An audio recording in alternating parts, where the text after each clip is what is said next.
Vous êtes un institut particulier parce que vous avez réussi à mettre en place au sein de l'éducation nationale, une classe où les enfants étaient libres d'apprendre, de venir. Et du coup, je suis curieuse de savoir à quel moment de votre carrière vous avez réussi à mettre ça en place. Comment c'est venu? Comment vous en êtes arrivé là? D'abord, il n'y a rien qui me prédisposait à devenir enseignant, mais ce qui s'appelle rien du tout, quoi. Ni envie, ni... Je raconte souvent ça, mais années 50, grande banlieue lyonnaise, quoi. Et les enfants de 14 ans comme moi, solution, soit on allait travailler chez les parents s'ils étaient agriculteurs, commerçants, choses comme ça, quoi. Envie de révolutionner le monde, rien du tout, quoi. Voilà. Et après, c'est une succession de hasards. Moi, ça n'a été qu'une succession de hasards, quoi. Parce que la première école, pas la première, parce que j'ai passé quand même un an, mon premier poste, ça a été dans une école à 7-8 classes, dans une petite ville des monts de Tarare. J'ai passé un an où on s'est tous ennuyés, quoi, les enfants et moi, mais finalement je m'en fichais, puisque pour moi c'était un boulot, quoi, pour gagner sa vie. Et puis qu'il y avait l'avantage par rapport à tous les autres, c'était quand même 3-4 mois de vacances, quoi. C'était énorme. Rien que ça, ça valait la peine, quoi. Enfin, ça valait la peine. Tout au moins, ça inclinait à y rester, quoi. Et le second poste que j'ai demandé, dans lequel je me suis retrouvé, c'est une école du Beaujolais, donc à 2 classes. La première classe, c'était des enfants de 2 à 6 ans. Une trentaine d'enfants de 2 à 6 ans, et la mienne, c'était les enfants de 7 à 14 ans, quoi. Donc, le multi-âge, quoi. Après, pour raccourcir, le hasard a fait qu'un institut Freinet est passé dans ma classe. J'avais enlevé l'estrade parce que je me cassais la figure, elle était trop petite. Il me dit, tu fais de la pédagogie Freinet? Je ne sais pas ce que c'était. Je suis allé dans sa classe. Et pour moi, la pédagogie Freinet, c'était la solution au multi-âge. C'était en somme pour m'enlever une épingle du pied, quoi. C'est quoi la pédagogie Freinet? Bon, ça fait partie des pédagogies actives. Alors, comment résumer la pédagogie Freinet? Moi, il y a mon fils, il m'a fait le coup une fois. Les pédagogies actives, c'est les pédagogies où c'est l'enfant qui sont au cœur de l'apprentissage, quoi. C'est pas l'institut. Oui, c'est un peu plus compliqué que ça. Donc il y avait des techniques, il y avait des pratiques, le plan de travail par exemple. Dans la pédagogie Freinet, tu as des outils qui sont très pratiques. Par exemple le plan de travail, la correspondance. Donc la correspondance, ça permet de faire écrire tout le monde. Les exposés. Donc tu as tout un tas de techniques et d'outils dans la pédagogie Freinet qui permettent de te débrouiller sans obligatoirement suivre des programmes, des progressions, etc., etc. Parce que le problème du multi-âge, en somme, c'est que j'avais en face de moi 7 cours. Alors t'imagines, 7 cours. D'abord, il faut passer de l'un à l'autre. Pendant que tu passes de l'un à l'autre, il faut que les autres ils fassent quelque chose pour ne pas t'embêter, etc., quoi. Donc faire de pédagogie ordinaire dans une classe multi-âge, c'est impossible. Donc pour moi, la pédagogie Freinet, ça a été ma porte de secours, comme pour me sortir, en somme, d'une mauvaise affaire. Donc tu as rencontré cet institut qui t'a présenté ça et tu as essayé de le mettre en pratique. Voilà. Et après, tu rentres dans la pédagogie Freinet. Quand tu rentres dans la pédagogie Freinet, tu rentres aussi dans des groupes Freinet, c'est-à-dire avec des collègues, tu discutes, tu échanges, etc., etc. Parce que ce qu'on ne sait pas, ou très peu, on parle de la pédagogie Freinet. Lorsqu'on parle de la pédagogie Montessori, effectivement, Maria Montessori a conçu une pédagogie. Mais Freinet, il n'a pas conçu. C'est pas lui qui a conçu la pédagogie Freinet. Lui, il a été celui qui a dynamisé, qui a provoqué, qui a incité, etc. Mais la pédagogie Freinet, elle s'est construite pendant des dizaines d'années par les échanges de centaines d'enseignants et d'enseignantes, quoi. Ça a été une construction collective, pour moi, assez étonnante, quoi. C'est ce qui distingue la pédagogie Freinet de toutes les autres pédagogies, quoi. Je raconte souvent mon histoire de cantine. quand on est institut rural, tu prends tout ce qui va avec. Donc il faut s'occuper de la cantine, la gérer, la surveiller, etc. L'équipe de basket. Tu as tout un tas de trucs que tu vas faire, qu'on faisait à l'époque sans se poser de questions, sans savoir si ça faisait partie de notre salaire ou pas, quoi.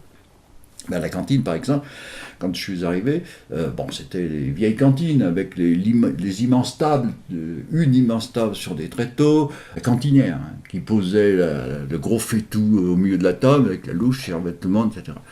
Bon, mais nous, on y mangeait, puisqu'il fallait aussi surveiller. Il fallait aller chercher les légumes, tout ça aussi.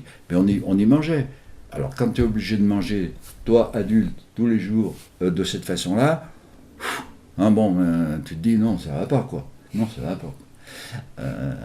Et puis après, tu penses que ça va peut-être pas non plus pour les mômes, quoi. Bon, il s'est trouvé que, donc c'était en 1963, que la Ligue de l'enseignement lançait les restaurants d'enfants. Alors, la Ligue d'enseignement, il faut resituer tout ça aussi dans l'histoire, parce que cette Ligue d'enseignement, elle s'était construite avant, à la fin de la guerre, avec le Conseil national de la résistance. Il y avait tout un tas de choses. Dans les années 60, on était dans ce prolongement-là, quoi. Et c'était très riche, d'ailleurs. Donc cette Ligue de l'enseignement lançait les restaurants d'enfants. Et il insistait bien, pas les restaurants scolaires, les restaurants d'enfants. C'est-à-dire que les enfants, ils sont comme les adultes. Un adulte ne va pas rentrer au restaurant, se mettre en rang, par exemple. C'est complètement absurde. Il ne va pas attendre qu'on lui dise de sortir pour sortir, ou de rester parce que les autres n'ont pas fini de manger. Et puis, à la face, le mobilier, etc., quoi. Donc, on a transformé la cantine en restaurant d'enfants. Quand on fait ça, il y a tout un tas de choses qui changent aussi, qui changent le regard. Bon, parce que les enfants, quand ils sortent, ils ont fini de manger. C'est comme les adultes, nous on va fumer la cigarette, on s'asseoir dans un fauteuil. Pour les enfants, c'est la même chose. Ils ne fument pas la cigarette, c'est tout, quoi. Mais bon, il faut qu'ils aient un coin pour un endroit où ils peuvent lire, un autre endroit où ils peuvent écouter de la musique, un autre endroit où ils peuvent se promener dans le jardin. On utilisait le jardin d'école, etc. Donc tu es obligé d'aménager tout ce qui est autour. Et ça transforme tout. Petit à petit, tout se transforme. Donc progressivement, tu as transformé ton école, elle est devenue avec des espaces différents, et progressivement, les enfants ont gagné en autonomie. Voilà. Mais c'était quand même dans ce que j'appelle une pédagogie Freinet classique. C'est-à-dire que l'importance du maître, on appelle maître à l'époque. D'ailleurs, c'est un mot horrible. C'est un mot horrible. Enfin bref. C'est le maître quand même qui dirige, même s'il ne dirige pas de la même façon, c'est lui qui impulse, etc. Les enfants, on ne peut pas dire qu'ils font n'importe quoi. Ils font ce qu'on leur permet de faire, ou ce qui est proposé. Les choix sont relativement limités. Il y a beaucoup de choses. Il faut, par exemple, dans la pédagogie Freinet, ça se fait même encore aussi, on parle de texte libre. Mais le texte libre, il y a un texte libre obligatoire. Il faut au moins que tu aies fait un texte libre dans la semaine, par exemple. Mais tu es libre de ne pas forcément le faire... Mais tu dois le faire dans la semaine. Mais tu dois quand même en faire un dans la semaine, pour qu'on ait à le corriger, pour qu'on puisse faire de la grammaire. Donc, oui, donc ce sont des pédagogies où c'est le maître qui est quand même toujours le centre et qui est toujours le plus important. Et avec des contraintes. Aussi. Et avec les contraintes, mais ces contraintes, d'ailleurs, les enseignants les pensent nécessaires. Moi, je les pensais aussi nécessaires. Si on ne les oblige pas à faire des maths au moins une fois par jour, ils ne sauront jamais calculer, ils ne sauront jamais faire des maths, etc. On pense, et sincèrement, moi je le pensais aussi, que ces contraintes étaient nécessaires. Mais quand même, pendant ces 15 années dans le Beaujolais, là, j'ai beaucoup avancé dans la pédagogie Freinet, quoi. Donc, je pense que je l'avais quand même déjà poussé très très loin. Au niveau de la correspondance, c'était plus de la correspondance où on marie, le verbe marier, deux classes ensemble, puis dans chaque classe on marie un tel. Bon, toi tu vas correspondre avec un tel parce que tu as le même âge, voilà, etc. Voilà, puis c'est quasi obligatoire. Aujourd'hui c'est correspondance. Il faut écrire au correspondant, etc. Donc oui, c'est toujours dans des cases, dans des choses comme ça. Ben déjà, on avait fait complètement éclater ça, ce qu'on appelait les circuits de correspondance naturelle. Bon, enfin, il faudrait des heures pour que progressivement, tu es passé à quelque chose où les enfants, tu avais plus de programme, donc il n'y avait plus d'heures de maths, plus d'heures de français, plus d'heures d'écrit. Non, c'était pas tout à fait ça encore. Hein. Non, on maintenait des choses qu'on maintenait. Mais, on avait le certificat d'études. D'accord, mais à la fin, donc du coup, même à la fin, tu avais encore des moments de cours on peut le dire, oui. Ouais, on peut dire que c'était pas comme en pédagogie traditionnelle, mais c'était des moments où c'était moi qui dirigeais en somme. On va dire ça. Hein. On va dire qu'il y avait de nombreux moments où c'était moi qui dirigeais. Hein, et je pense que toutes les pédagogies actives, elles sont dans ce cadre-là. Elles sont ainsi, quoi. Alors après, lorsque je suis allé dans la Vienne, cette fois, c'est pas par hasard. Alors là, il n'y a pas eu de hasard, parce que là, j'ai demandé une classe unique. Et puis là aussi, le hasard a fait que cette classe unique, l'école venait de tomber en classe unique. Hein. Ça s'était fait juste avant les vacances, donc les parents n'avaient pas eu le temps de se retourner pour envoyer leur môme à l'école du village, à l'école du chef-lieu, qui était facile, hein, parce qu'il y a les cars qui amenaient les mômes au collège, qui passaient devant toutes les maisons, mais il fallait qu'ils fassent une demande au conseil général, enfin c'était plus trop tard, quoi. Donc tout le village, tous les parents étaient convaincus que c'était la dernière année de l'école. Voilà. Et ça, c'était une chance, parce que personne n'avait rien à perdre. Voilà. Donc là, j'avais compris aussi, pendant les 15 années précédentes, j'avais compris que les parents n'avaient rien à faire. Les parents, si on ne travaillait pas avec les parents, bon, d'une part, c'était pas bon pour les enfants, parce qu'à ce moment, les enfants étaient coupés d'un côté par ce que l'école pensait, et puis de l'autre côté parce que les familles pensaient. Donc ça, c'est pas possible. Et puis ensuite, le problème, il est... avant, j'essayais de convaincre les parents que c'était moi qui avais raison, hein, que c'était vraiment là... Voilà. Les parents, ils n'avaient pas spécialement de raison de me croire, quoi.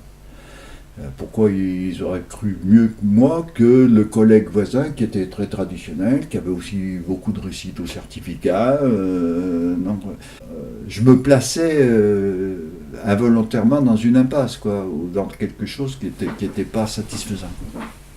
Donc là, j'avais compris qu'il fallait travailler avec les parents. Alors, grâce au fait que tous les parents pensaient que c'était la dernière année, là, on a pu discuter. J'aurais dit, je ne peux pas faire comme le collègue d'à côté qui a un seul cours. Et là, tout le monde comprenait bien. C'est d'ailleurs pour ça que tout le monde voulait changer ses mômes, quoi. Donc je dis, on va essayer de faire autrement. Donc j'aurais expliqué, etc. Donc ma base de départ à Moussac, ça a été la pédagogie Freinet. Parce que on peut mieux s'y reconnaître qu'il y a des fichiers autocorrectifs. Bon, les fichiers autocorrectifs, c'est un peu comme un exercice. Voilà. J'avais laissé les plages, par exemple. Avant la récré, il y avait la récré, je vais laisser la récré. Donc avant la récré, ça va être l'écrit, etc. Après la récré, ça sera plus les maths. Donc pour les parents, c'était quelque chose quand même. Ça les rassurait. Qui était rassurant. Bon, c'est pas tout à fait comme de mon temps, mais bon. Et puis pour les mômes, c'est la même chose, parce que les mômes, ils sortaient, eux, de pédagogie traditionnelle, quoi. Voilà. Oui, j'avais demandé aux parents, par contre, on se rencontre au moins une fois par mois. Au moins une fois par mois, tout le monde, pour qu'on puisse discuter des constats que vous faites, quoi. Alors pour qu'ils fassent des constats, il a fallu que je leur ouvre l'école. Sinon, vous ne pouvez pas discuter de quelque chose que vous ne voyez pas. Voilà. Donc, il faut que vous puissiez venir quand vous voulez dans la classe, pour n'importe quel prétexte, aucune espèce d'importance, pour voir ce qui s'y passe et comment ça se passe. Mais j'aurais dit, j'exige une chose, c'est que chaque fois vous ayez au moins une critique à faire, parce que c'est... Voilà. Et on discute de ça ensemble au moins une fois par mois, et on voit on en discute et on voit comment on le fait évoluer. On se donne comme seul objectif, c'est que tous les enfants suivent ensuite au moins aussi bien que les autres en 6e, quoi, au collège. Quoi. Donc, et on est parti sur ces bases-là. Quoi. Et là, c'était assez vite, hein, parce que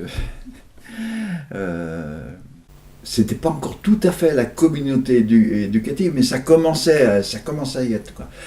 Quand des parents ils savent qu'on va les écouter, alors pas comme notre président le fait actuellement, quoi, que ce qu'ils vont dire, quoi que ce soit, ça va être écouté et discuté.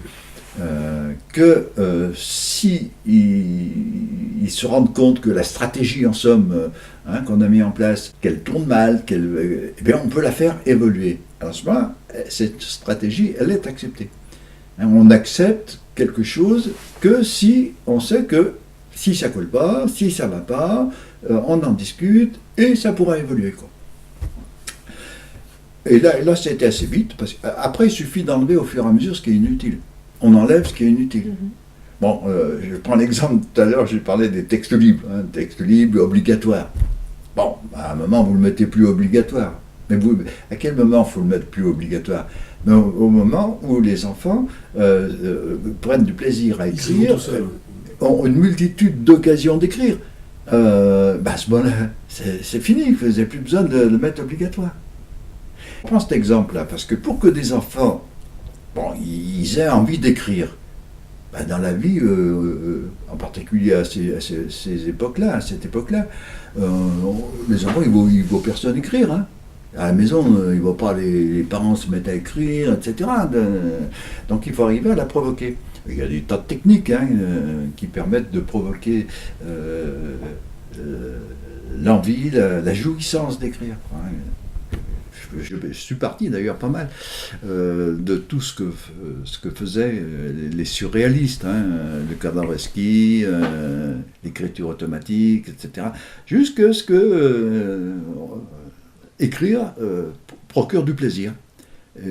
Et que ça ne soit pas soumis à un contrôle, à des exigences, à quoi que ce soit. Quoi. Les exigences, on les trouve après. Parce qu'on écrit quelque chose, on veut envoyer ce qu'on a écrit à un copain qui se trouve n'importe où en France. Il faut qu'il le comprenne. Il faut qu'on comprenne. L'exigence, là, c'est pas ne pas faire de faute parce qu'il ne faut pas faire de faute. C'est écrire pour que l'autre, il comprenne. D'ailleurs, on pipait les dés quelquefois. Par exemple, un enfant, il écrivait à tel endroit. Alors je me disais, qu'est-ce que je fais? Je laisse partir sa lettre comme ça, ou au contraire, avant, on voit ensemble pour qu'elle soit lisible. Mais quelquefois, si je connaissais le collègue, puis je les connaissais, après on se connaît obligatoirement, je lui donne un coup de fil, ou vous allez recevoir une lettre d'un tel, là, c'est plein de fautes. Voilà. Donc, réagissez si... Voilà. La lettre, elle arrivait là-bas, par exemple, et... il ne comprenait pas. Donc il renvoyait soit un message quand on se servait de Minitel, etc. On n'a pas compris ta lettre, là. Qu'est-ce que tu voulais dire, quoi? Alors l'enfant, il se dit, zut, ils n'ont pas compris. C'est comme ça qu'on provoque l'exigence ensemble, quoi. Et ça vient tout seul après. Et alors, par exemple, pour les mathématiques, tu faisais comment? Parce que ça paraît tellement incroyable qu'on puisse apprendre des mathématiques sans faire de cours.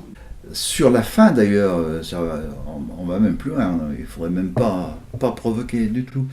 Mais toujours pareil. Tu racontes par exemple ces exemples d'enfants qui se retrouvaient au tableau et qui faisaient des espèces de recherches mathématiques sur les fractions. Des blancs. Ça, je voudrais des blancs.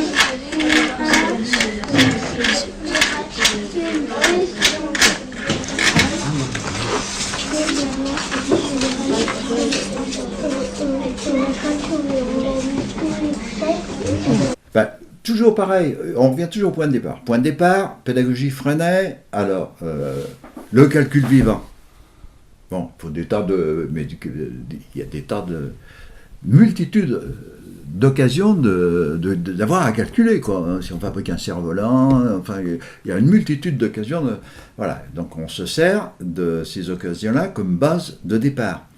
Alors, sauf que c'est de moins en moins collectif. C'est de moins en moins collectif, hein, parce que tout le monde n'est pas en train de faire le cerf-volant. Donc on joue avec tout ça. On joue avec tout ça. Tiens, Pierrot, il faut qu'il aille mesurer un truc, là-bas il sait pas faire, et quelqu'un peut aller l'aider. Et puis à ce moment-là, nous, les adultes, eh bien, on est là derrière, et on provoque sans arrêt. Si tu le dessinais là, hein, et si tu faisais ceci, tu pourrais essayer ça. Donc il y a tout ce travail qui se fait, donc il y a tout aussi l'infinité d'interactions qui se passent entre les uns, entre les autres. Alors soit c'est quelque chose d'ailleurs de conscient, soit il y a toutes les interactions inconscientes qui se passent comme ça. Donc on s'aperçoit à un moment, tiens, il sait lire. Tiens, il sait faire ça. Où est-ce qu'il l'a appris, quoi. Ce que tu veux dire, c'est que de façon informelle, c'est possible d'apprendre. Et ça commence comme ça. L'informel commence comme ça.